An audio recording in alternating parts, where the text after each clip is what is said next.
Com receio, às vezes, de perguntar, porque o espírita, por si só, o brasileiro, né, no geral, não gosta muito de ler. E o espírita, a gente percebe também que, às vezes, deixa um pouco a desejar. E, às vezes, eu pergunto e fico com receio da resposta. Porque, em vez de Bezerra de Menezes, pode falar Bezerra da Silva, né? Quase igual, né? Quase igual, mas tem uma grande diferença. Olha aí.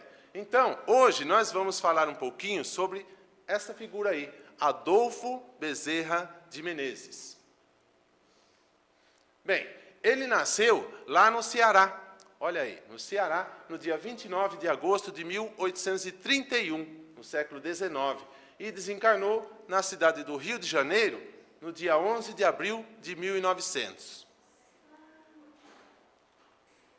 Bem, Adolfo Bezerra de Menezes, no ano de 1838, entrou para a escola pública, mas como ele já possuía um conhecimento bem vasto das matérias, embora não tivesse frequentado ainda a escola, ele frequentou apenas por 10 meses, porque os seus professores não conseguiam passar mais informações, iam além do que ele já possuía. Então, ele frequentou apenas por 10 meses, o que já foi o suficiente para ele.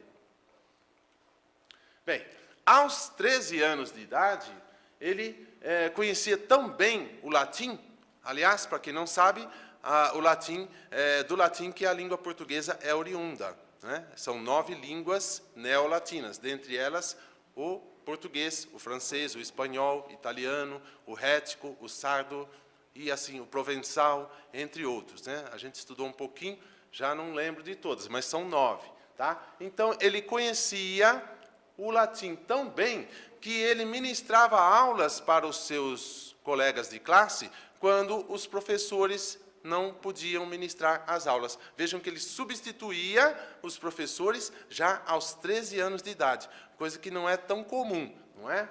Vamos lá. Bem, o pai dele, que era capitão das antigas milícias e era tenente-coronel da Guarda Nacional, portanto, um militar de profissão, chamava-se Antônio Bezerra de Menezes. E era um homem severo, austero, mas de extrema honestidade, de extrema dignidade. E ele tinha fazendas, e nessas fazendas, então, dessas fazendas que ele tirava o sustento para a sua família. Só que ele possuía um coração muito bom. Era um homem de um coração muito bom. Ele era austero, ele era severo, mas, como dissemos, era digno, era honrado. E ele tinha um bom coração. E, com esse bom coração, ele ajudava as pessoas. As pessoas, muitas vezes, se aproveitavam dele, pedindo dinheiro emprestado, bens e outras coisas mais. E isso, então, foi causando a ruína financeira da família do Antônio Bezerra de Menezes, o pai do Bezerra. Bem, Bezerra, então, tinha no seu pai um exemplo, um modelo a ser seguido. Um exemplo de retidão, de honestidade, de dignidade e de amor às pessoas. Então, ele decidiu ir para a cidade do Rio de Janeiro, saiu lá do Ceará, foi para o Rio de Janeiro e a vocação estava voltada para a medicina. Ele iria se tornar um médico. Eu quero ser médico, dizia ele a si mesmo. Então, foi para o Rio de Janeiro porque ficava mais fácil fazer os estudos na cidade. Bem, em novembro de 1852, ele ingressou como praticante interno no Hospital da Santa Casa de Misericórdia. Então, já começou a trabalhar nessa área de medicina para poder conseguir conhecimentos. E isso ajudaria bastante na faculdade. Então, ele doutorou-se em medicina em 1856, pela Faculdade de Medicina do Rio de Janeiro.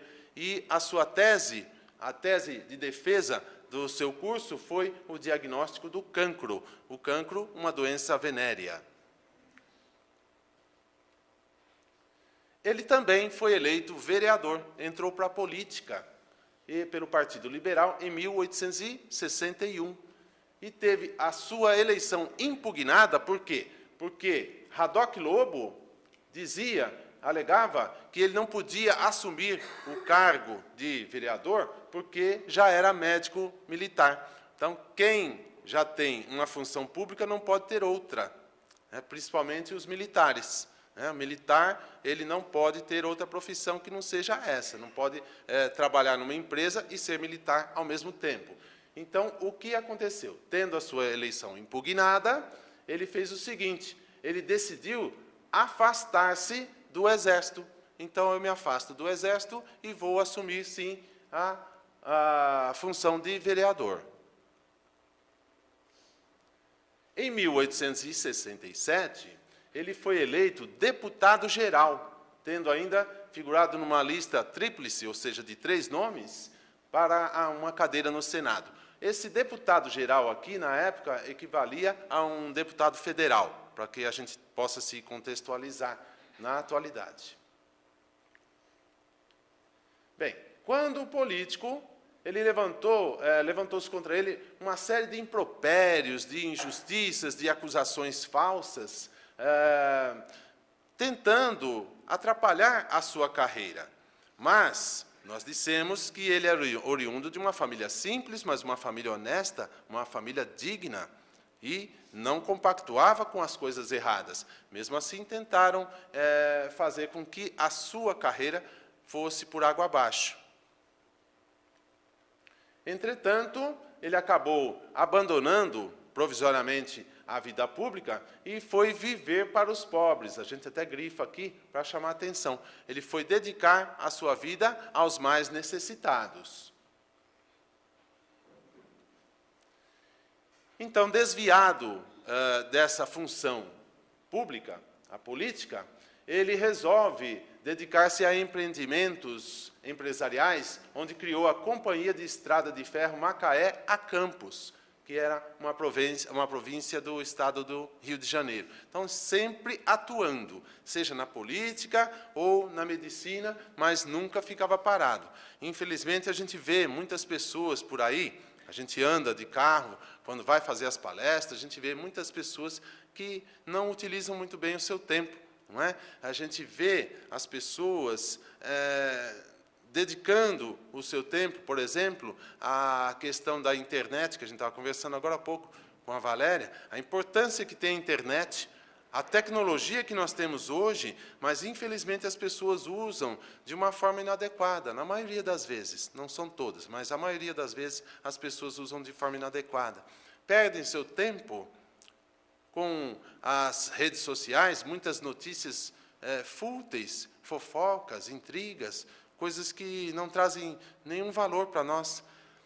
E eu, falando com a Valéria agora há pouco lá embaixo, me lembrei do tempo que era pequeno, e quando a gente precisava fazer um trabalho escolar, eu tinha de caminhar, subir morro, quilômetros e mais quilômetros, a pé, chinelinho, havaiana. Naquele tempo, o chinelo havaiana era só para os pobres, viu, gente?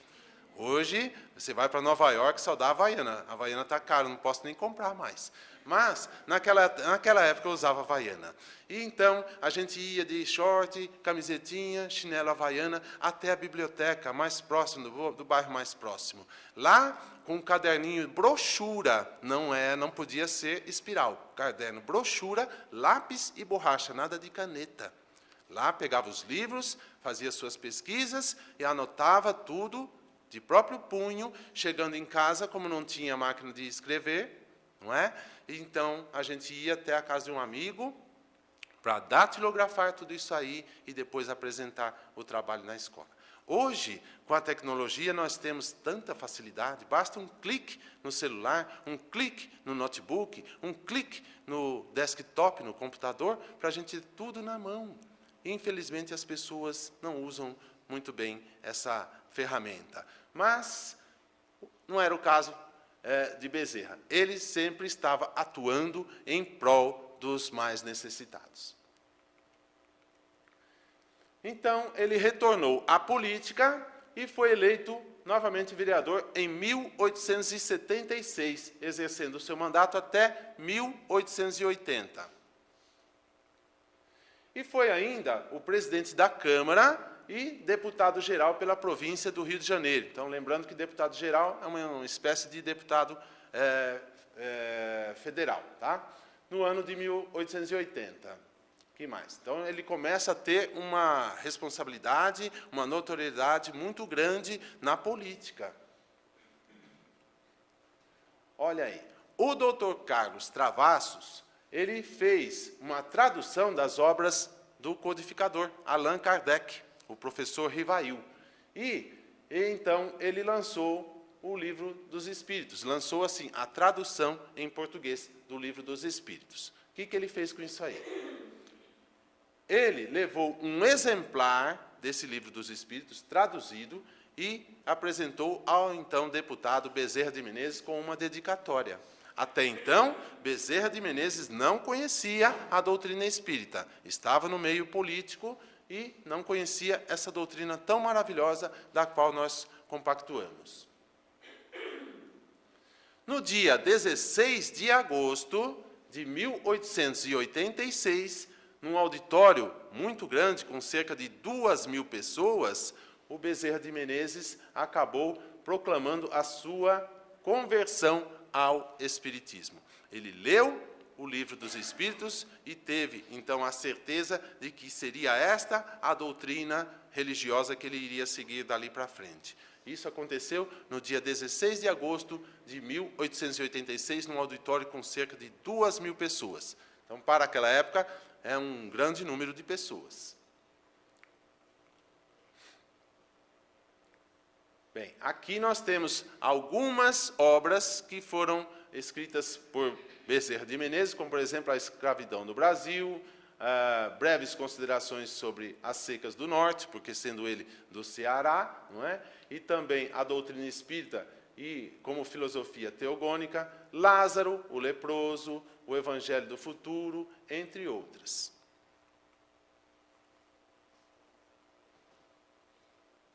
Bem, já nessa época existiam várias sociedades espíritas, instituições espíritas, mas as que mais chamavam a atenção, as que tinham assim, uma predominância, eram essas aqui: a Acadêmica, a Fraternidade, a União Espírita do Brasil e também a Federação Espírita Brasileira.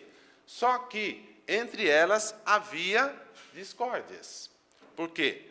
Pensamentos diferentes. A doutrina é uma só, ela é infalível. Até hoje não encontrei uma falha na doutrina. Mas os espíritas, nós não podemos nos esquecer de que nós somos seres humanos, somos seres falhos, somos seres ainda inferiores do ponto de vista da evolução espiritual e estamos suscetíveis de erros, estamos suscetíveis de sentimentos negativos, como vaidade, orgulho, e entre outros. Então, havia discórdias, havia diferenças de opinião entre as entidades espíritas, inclusive essas que nós citamos: Acadêmica, Fraternidade, União Espírita do Brasil e Federação Espírita Brasileira.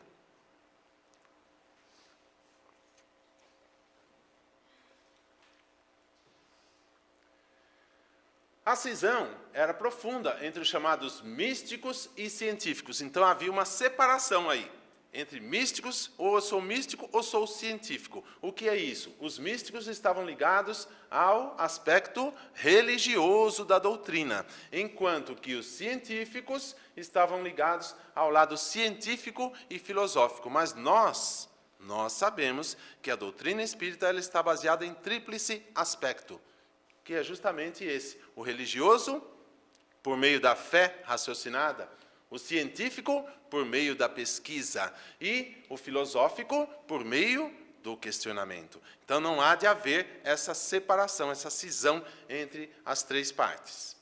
Mas, na época, havia essa separação. Ou eu sou místico, ou eu sou científico.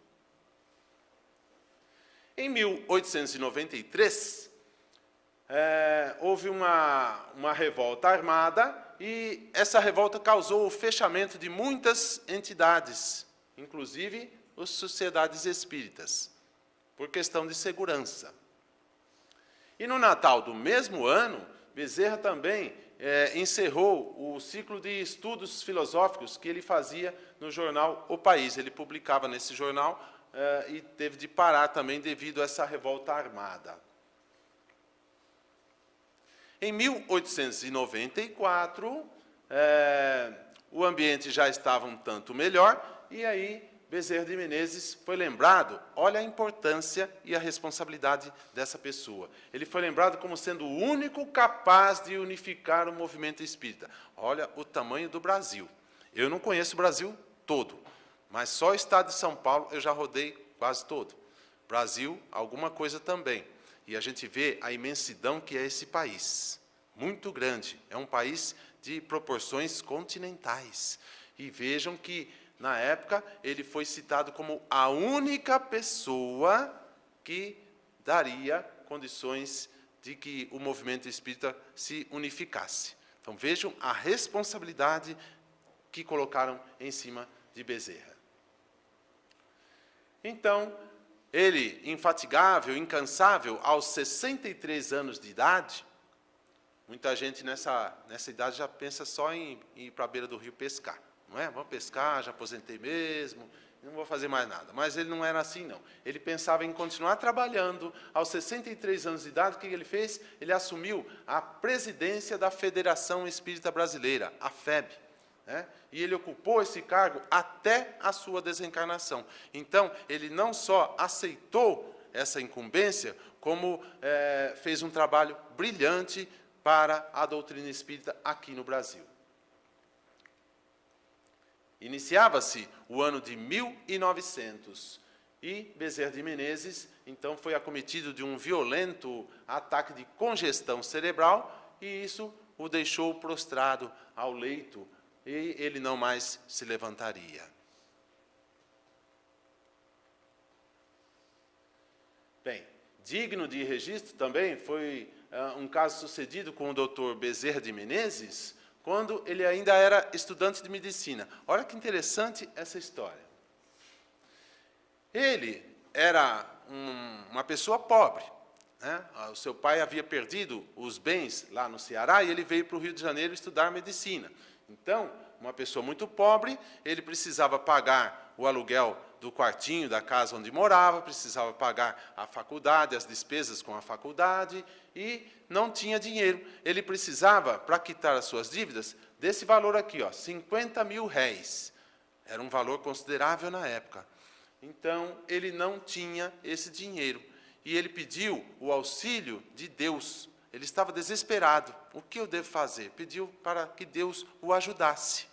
Então, ele fez o seu pedido e aguardou. O que aconteceu? Bem, poucos dias depois, bateram-lhe a porta. E era um rapaz muito simpático, uma figura bem polida, muito educado. E esse rapaz foi procurar Bezerra na sua casa, pedindo para que ele desse algumas aulas de matemática. Ele estava querendo contratar Bezerra para que o Bezerra ministrasse aulas de matemática. A princípio, Bezerra não aceitou. Por quê? Porque era a matéria que ele mais detestava. Ele não gostava de matemática, embora conhecesse a ciência, mas ele não gostava. Então, ele, a princípio, recusou. Só que ele se lembrou, espera um pouco, eu estou endividado. Eu preciso de 50 mil réis. Eu tenho de quitar as minhas dívidas, sou uma pessoa honrada, não posso ficar devendo. Então, ele resolve aceitar o pedido do rapaz e, então, ele é contratado para essas aulas de matemática. O moço, ele disse que teria condições de pagar essas aulas antecipadamente. Mesmo sem Bezerra dar uma aula sequer, ele foi lá e quitou os 50 mil réis que o Bezerra precisava. Ele deu 50 mil réis nas mãos de Bezerra sem que ele ministrasse nenhuma aula ainda. Então, vejam a confiança. É a questão do fio do bigode. Né? Hoje em dia, as pessoas nem bigode usam mais. Né? A questão do fio do bigode, para quem não sabe, antigamente havia um trato entre as pessoas de que o contrato era feito por um fio de bigode. Você tirava um fio de bigode, aquilo ali era a sua palavra. E valia. Valia, hein, gente? Valia muito. Mas, hoje em dia, como eu falei, as pessoas raspam o bigode para não ter que tirar o fio. Né? Não cumprem as suas incumbências. Tanto é verdade que nós temos aí as instituições como o PROCON, instituições de defesa do consumidor, temos a figura dos advogados, que é importante para nós, para defender nossos direitos, né? Naquela época, a coisa era mais simples e era mais honesta. Então, o rapaz confiou 50 mil réis nas mãos de Bezerra de Menezes, justamente o valor que ele precisava para quitar as suas dívidas. E o rapaz, então, se despediu. Bezerra ficou muito feliz porque conseguiu quitar as suas dívidas. E Bezerra, então, foi procurar na biblioteca os livros que tratavam sobre a matéria, matemática, para que ele pudesse dar uma estudada, relembrar alguma coisa, a fim de ministrar as aulas para o rapaz. Mas vejam o que aconteceu. Deixa eu voltar aqui. O rapaz nunca mais apareceu. Ele pagou antecipadamente, mas não teve nenhuma aula. Então, foi um emissário de Deus para que Bezerra pudesse quitar as suas dívidas.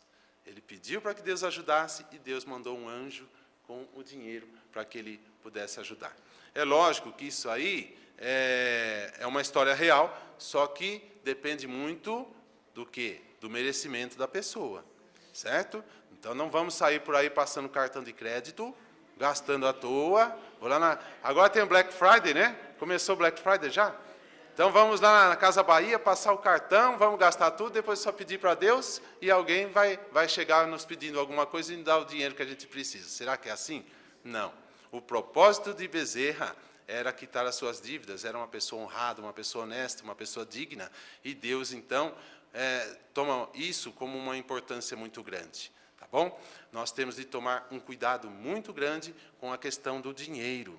O dinheiro, ele é importante para nós porque nós vivemos num mundo capitalista e vivemos à custa do dinheiro, mas não devemos nos escravizar por ele, de forma alguma. Eu sempre digo o seguinte, o dinheiro por si só, ele não faz mal a ninguém. Se eu pegar uma nota de 100, olha que faz tempo que eu não pego nota de 100, viu, gente? Eu não sei vocês, eu só sei que é azul, mas eu não pego faz um bom tempo.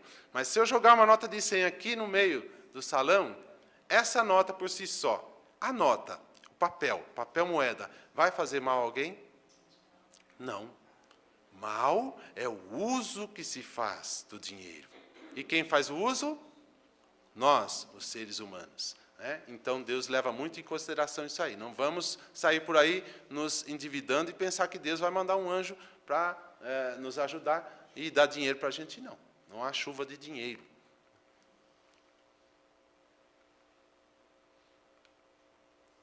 Bem, a bibliografia pesquisada para esse nosso bate-papo é esse livro aqui, ó, Os Grandes Vultos do Espiritismo, de Paulo Alves de Godoy, edições da Federação Espírita do Estado de São Paulo, o site Bezerra de Menezes Natal e também espírito.org.br. Foi de onde a gente tirou algumas informações para trazer para vocês de uma forma bem rápida, até porque se formos falar tudo sobre Bezerra, vamos passar o sábado inteirinho aí. E não é esse o intuito. A gente tem que dar uma síntese para que vocês tenham uma ideia da importância que esse homem teve e continua tendo. Vamos ver alguns detalhes mais que nós trouxemos. Bem, essa figura aqui de baixo, vocês acertaram de primeira. É Bezerra de Menezes, certo? Não Bezerra da Silva, hein? Bezerra de Menezes. E essa daqui, à nossa direita, quem é? Maria? Que Maria? Maria da Penha? Não? Ah, Maria de Nazaré? Muito bem. Já ganhou ponto com São Pedro, hein? Está lá no Zap Zap, já está anotando lá. Então, é Maria de Nazaré. Muitas vezes, por que a gente trouxe essa imagem aí? A gente entra na casa espírita, tem muitas casas espíritas que tem esse quadro aqui, ó. Tá?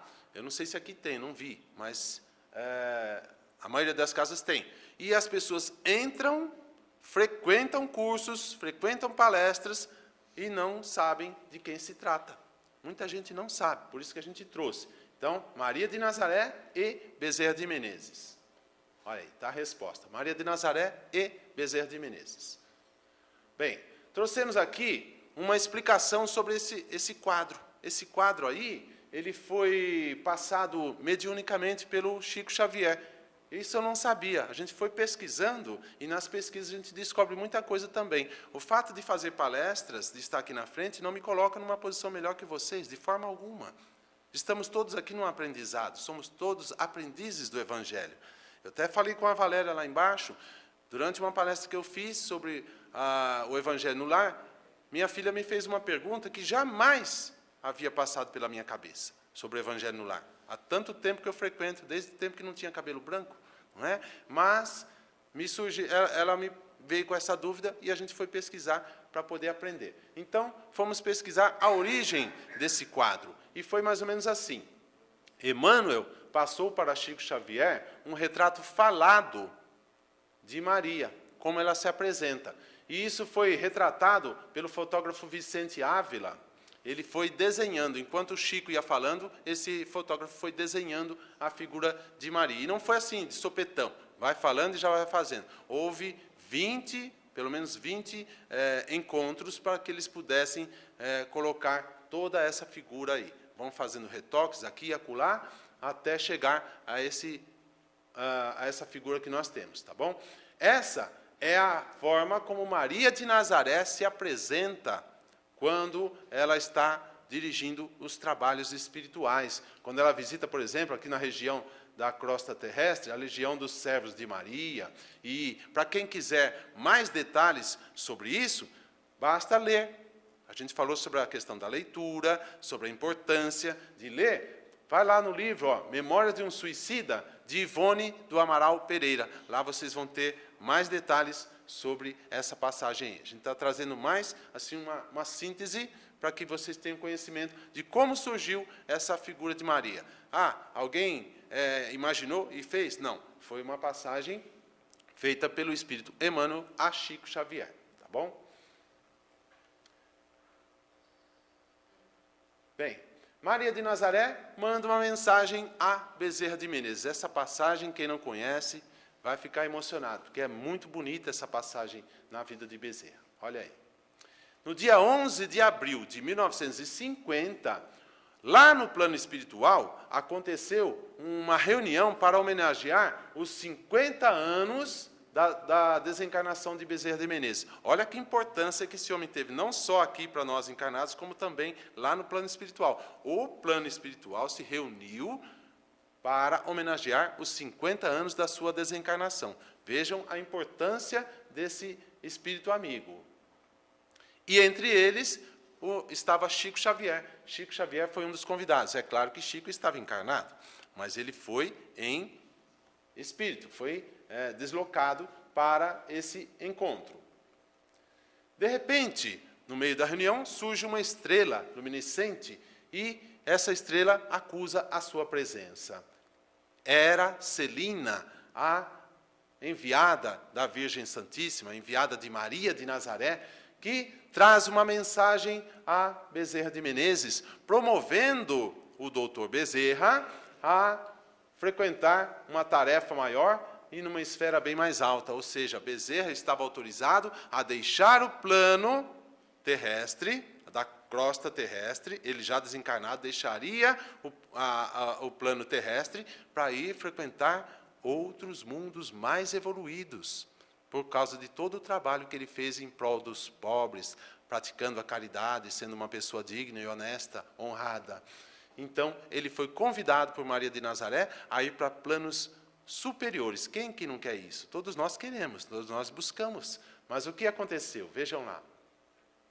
Ele chora de emoção e agradece, pede para que Celina agradeça a Maria de Nazaré por essa graça recebida e suplica, de joelhos, ele suplica para que ela levasse um recado para Maria e que Maria permitisse que ele permanecesse aqui, junto a nós, na crosta terrestre. Porque ele diz que enquanto houver um sofredor na terra, ele gostaria de aqui estar ajudando. Olha o amor que esse Espírito tem por todos nós. Quem de nós faria isso? Quem de nós não aceitaria de imediato o convite e iria para um plano maior? Mas ele não, preferiu ficar no plano espiritual e explicou isso a Celina para que Celina levasse isso ao conhecimento de Maria de Nazaré. Bem, Celina, então, foi até a mãe de Jesus, Maria de Nazaré, e submeteu essa vontade, essa súplica de Bezerra de Menezes. Aí, então, logo a instantes, ela volta para a reunião e traz a resposta de Maria. Qual foi a resposta? O que vocês acham? Ele foi para um plano maior ou permanece? Olha lá, a resposta foi que sim, que Bezerra ficasse aqui no seu posto o tempo que quisesse e sempre sob as suas bênçãos. Então ela entendeu o intuito do pedido de Bezerra de auxiliar os mais necessitados, esse amor incondicional que ele tem sobre nós, por nós. E assim ela permitiu que ele aqui permanecesse, senão já estaria num plano superior há muito tempo, desde 1950. Então veja que história bonita, né? Então a gente tirou isso aí do site Grupo Allan Kardec, é um blog que trouxe. Eu já conhecia essa história, mas para colocar no slide a gente teve que buscar alguma coisa escrita, então fica aí registrado para que todos conheçam, tá bom? A figura está meio apagada, mas retrata Jesus de Nazaré, certo? Na verdade, essa figura aí é de um ator que fez o filme Jesus de Nazaré, de Franco Zeffirelli, e foi, para a minha modesta opinião, a melhor performance da história de Jesus no cinema. É o melhor filme, na minha opinião, sobre Jesus de Nazaré. E esse ator chama-se Robert Powell. Então a gente sempre traz essa imagem ilustrando a figura de Jesus e pedindo humildemente que Ele os abençoe. Abençoe todos vocês. Pelo fato de vocês estarem aqui nesta manhã de sábado, uma manhã um tanto fria, saímos lá de Atibaia, um pouco de frio, mas chegamos aqui e encontramos a sala cheia, encontramos muitas pessoas que já não víamos há algum tempo, todos vocês com boa vontade, todos nós poderíamos estar agora no aconchego do nosso lar, deitado, dormindo um pouco. Ainda ontem, antes de ontem, eu estava numa padaria aqui em São Paulo e fui fazer uma palestra em Guarulhos, passei por São Paulo, fui numa padaria e a moça falou, olha, está um dia chuvoso hoje, não é? Falei, é verdade, está meio frio. Ah, se eu pudesse, eu estaria em casa dormindo. Era 3 horas da tarde. Falei, meu Deus, 3 horas da tarde dormindo? O que você faz à noite, não é? Então, todos vocês estão aqui de boa vontade. Estão aqui para conhecer o Evangelho de Jesus, assim como eu aqui estou também. Então, que vocês sejam abençoados por isso, por essa boa vontade. Que todos vocês, nesse momento, possam se transformar em pirilampos. Pirilampos, aquelas figuras que vão acendendo à medida que vão voando. E quando vocês retornarem para os seus lares, passarem pelas ruas, pelas alamedas, pelas praças, pelas avenidas, que vocês possam iluminar esses caminhos, iluminando assim todas as casas por onde vocês passarem, e que essa luz possa adentrar a essas casas trazendo muita paz, muita luz, muita harmonia, muita esperança e sabedoria, vontade de viver, alegria de viver. E quando vocês chegarem aos seus lares, que encontrarem os seus entes queridos que por algum motivo aqui não puderam estar nesta manhã, que possam iluminá-los também, que iluminem todos os cômodos de seus lares e ali haja muita paz, haja muita luz, muita saúde, e é o que eu desejo a todos vocês.